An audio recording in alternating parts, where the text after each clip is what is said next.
గజ్వేల్ నియోజకవర్గ కేంద్రంలో శనివారం నిర్వహించిన రోడ్ షోలో టీపీసీసీ వర్కింగ్ ప్రెసిడెంట్ జగ్గారెడ్డి ముఖ్య అతిథిగా హాజరయ్యారు. గజ్వేల్ పట్టణంలోని ముఖ్య వీధులతో పాటు ప్రధాన రహదారి, మల్లన్న సాగర్ నిర్వాసిత కాలనీల మీదుగా దాదాపు 2 గంటలకు పైగా రోడ్ షో కొనసాగింది. ఈ సందర్భంగా నిర్వహించిన కార్యకర్తల సమావేశంలో ఆయన మాట్లాడుతూ రాహుల్ గాంధీ ప్రధాని కావాలి, గజ్వేల్ నియోజకవర్గ ప్రజలు 25,000 మెజారిటీ కాంగ్రెస్ పార్టీకి ఇవ్వండి అని జగ్గారెడ్డి అన్నారు. మెజారిటీ ఇస్తే నేను సీఎం రేవంత్ రెడ్డికి చెప్పి గజ్వేల్ ప్రజలకు అన్ని పనులు చేయిస్తా అని అన్నారు. మల్లన్న సాగర్ నిర్వాసితులకు రావాల్సిన పరిహారాలు ఇప్పించడంతో పాటు వారి సమస్యల పరిష్కారం కోసం కృషి చేస్తాను. వేదిక మీద ఉన్న నేతల సాక్షిగా మాట ఇస్తున్నా, ఆ బాధ్యత నేను తీసుకుంటా అని జగ్గారెడ్డి అన్నారు. ఇప్పటికైనా గజ్వేల్ ప్రజలు కళ్లు తెరవండి, ఈ నియోజకవర్గంలో బీఆర్ఎస్ పార్టీ మీద కాంగ్రెస్కు మెజారిటీ ఇవ్వండి అని అన్నారు.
జగన్న దగ్గరగా చూసిన రాజశేఖర్ రెడ్డి కూడా జగన్నకు తెల్ల కాగితాన్ని సంతకం పెట్టినట్టు పనిచేసింది.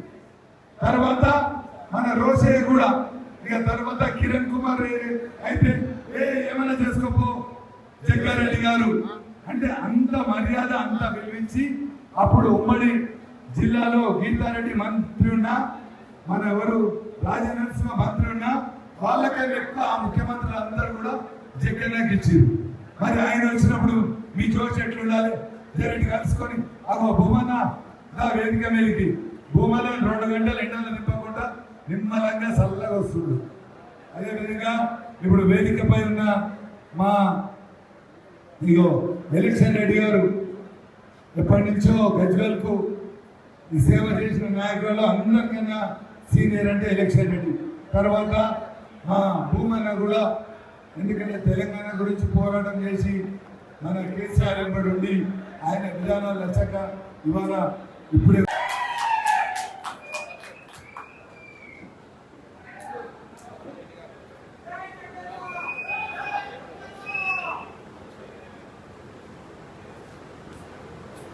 సోదర కార్యకర్తల సోదర నాయకుల ఈరోజు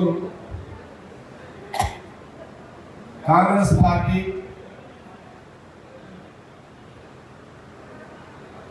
మెదక్ పార్లమెంట్ అభ్యర్థిగా నీలం మధుని నిలబెట్టిన తర్వాత మన నీలం Madhu Congress party MP candidate Medak parliament. ఈ మెదక్ పార్లమెంటు గతంలో బాలారెడ్డి గారు, దాని తర్వాత ఇందిరా గాంధీ గారు మరి ఈ ప్రాంతానికి ఎంపీగా ప్రధానమంత్రిగా కూడా ఉండే మనందరూ కూడా తెలుసు. కార్యక్రమం రాజకీయ కొన్ని కారణాల వల్ల గత 25 సంవత్సరాల నుంచి మనము అటు తెలంగాణ ఉద్యమం కానివ్వండి, కొన్ని ప్రాంతీయ పార్టీలు రావడం కానివ్వండి, ఇలాంటి సందర్భాల్లో మనకు ఎంపీ కాంగ్రెస్ పార్టీ అభ్యర్థి ఇప్పటి కూడా గెలవలేకపోయింది. ఈ ఎన్నికల్లో రాష్ట్రంలో కాంగ్రెస్ పార్టీ అధికారంలో ఉంది. సోనియా గాంధీ, రాహుల్ గాంధీ గారి యొక్క నాయకత్వంలో ఇప్పుడు రేవంత్ రెడ్డి గారు ముఖ్యమంత్రిగా, పిసిసి ప్రెసిడెంట్ గా, మరి ఈ ఎన్నికల్లో మనము ఈ మెదక్ పార్లమెంట్ అభ్యర్థి మనము నీలం మధుని కాంగ్రెస్ అభ్యర్థిని గెలిపించుకోవాల్సిన బాధ్యత మనందరి మీద ఉంది, గజ్వేల్ మీద ఉంది. గజ్వేల్ కార్యకర్తలారా, గజ్వేల్ నియోజకవర్గ ప్రజలారా, వేదిక మీద పెద్దలారా, అందరి మీద కూడా ఈ బాధ్యత ఉంది. మెదక్ ఎంపీ కాంగ్రెస్ అభ్యర్థి నీలం మంది గెలిపించుకున్నట్టయితే మన నినాదము రాహుల్ గాంధీ గారు ప్రధానమంత్రి కావాలి. కేవలం నినాదంతో ప్రధానమంత్రి కాలేదు. రాహుల్ గాంధీ గారు ప్రధానమంత్రి కావాలి అని అంటే మెదక్ పార్లమెంటు కాంగ్రెస్ క్యాండిడేట్ నీలం మందిని మనమందరం కూడా గెలిపించుకోవాలి. దీనికి అందరూ కూడా సిద్ధమేనా? గట్టిగా ఉన్నారా? మీ అందరూ ఒకటే కోరుతున్నారు. గజ్వేల్ నియోజకవర్గంలో బిఆర్ఎస్ మీద మనం 8,000 మెజార్టీతో ఉంటాం. చెప్తారా? 8,000 మెజార్టీ. బిఆర్ఎస్ మీద 8,000 మెజార్టీ. 25,000. ఓకే, 25,000 మెజార్టీ మరి ఆ సత్తా మీకు ఉండదా? లేకపోతే ఎట్లా?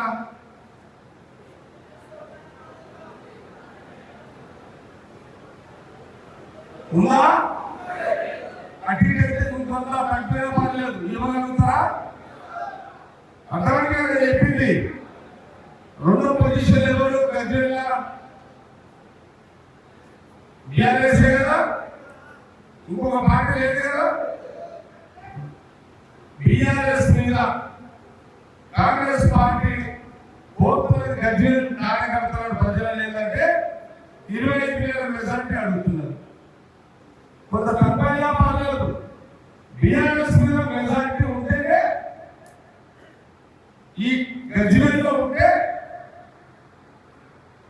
అదే మన ఎంపీ అభ్యర్థి నీళ్ళ మందికి గెలిచినట్టే. గజ్వేల్లో గెలిచినట్టే సిద్ధమేగా మనందరం కూడా. అందరికి అర్థమైందా? అవన్నీ చెప్తుంది.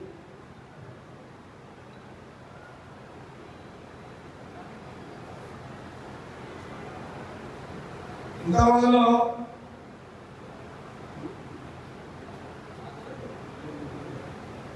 ఆర్చారెడ్డి నా కూతురు ఒకటే సూపర్.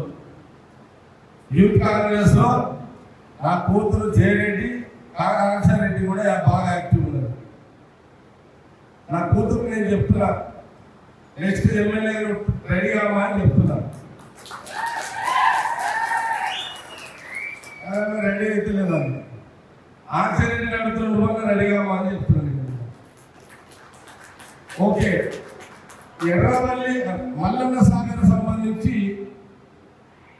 ఏమొద్దు భూమదన ఎలక్షన్ పక్కన రాయి. భూపదన్న, సురేందర్, దేవేందర్,